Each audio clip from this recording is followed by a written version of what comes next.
आबनाए Hormuz के बाद एक और समुद्री गुज़रगाह बंद होने का खदशा।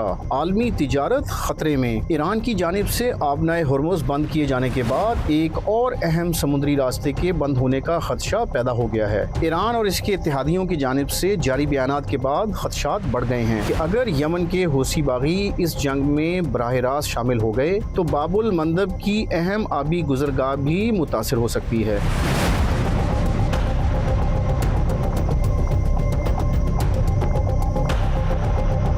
बैनुल-अक़वामी मीडिया में हालिया दिनों ये सवाल बार बार उठाया जा रहा है कि क्या हूसी ग्रुप ईरान की जंग में शामिल होगा और ये ग्रुप यमन के महाज पर खामोश क्यों है। अब हूसी क़यादत की जानिब से दिए गए बयानात के बाद सूरत हाल मजीद वाज़ेह होती नजर आ रही है। हूसी रहनुमा अब्दुल मुल्कुल हूसी के हवाले से रिपोर्ट्स में कहा गया है कि इनकी फोर्सेज ट्रिगर पर उंगलियां रखे हुए हैं और अगर हालात ने तकाजा किया तो वो किसी भी वक्त कार्रवाई के लिए तैयार हैं। ईरानी खबर रसाई एजेंसी फारिस के मुताबिक हूसी ग्रुप और ईरान के दीगर इत्तेहादी गिरोह मुकम्मल अलर्ट हैं और अगर जंग मजीद फैली तो वो तेहरान के साथ शामिल हो सकते हैं।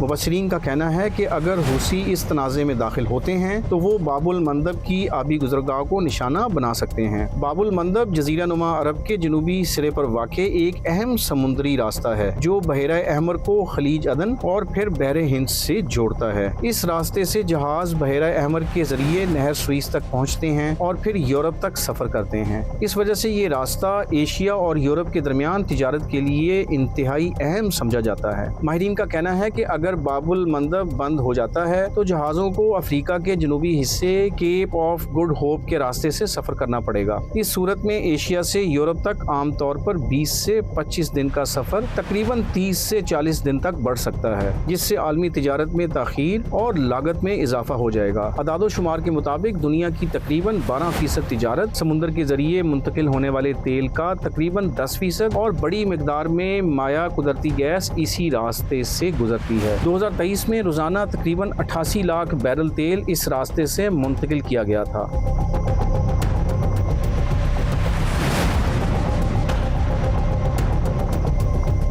हूसी ग्रुप माजी में भी इस इलाके में जहाज़ों को निशाना बनाता रहा है। 2023 में गजा जंग के दौरान हूसियों ने कमर्शियल जहाज़ों पर 100 से ज़्यादा हमले किए थे, जिसके बाद कई बड़ी शिपिंग कंपनियों ने अपने जहाज़ों का रास्ता तब्दील कर दिया था। इन हमलों में ड्रोन, एंटी शिप मिसाइल और तेज़ रफ्तार कश्तियों का इस्तेमाल किया गया था। हालिया खदशात के बाइस दुनिया की बड़ी शिपिंग कंपनियों ने भी एहतियाती इक़दामात शुरू कर दिए हैं। डेनमार्क की शिपिंग कंपनी मर्सक ने पहले ही सिक्योरिटी खदशात की वजह से बाबुल मंदब के रास्ते से नहर सुइस जाने वाली बाज बहरी सर्विसेज आर्जी तौर पर रोक दी हैं। तजियाकारों का कहना है कि ईरान और इसके इत्तेहादी गिरोह खित्ते में मुख्तलिफ महाज खोलकर अमरीका और इसराइल पर दबाव डालने की हिकमत अमली इख्तियार कर सकते हैं।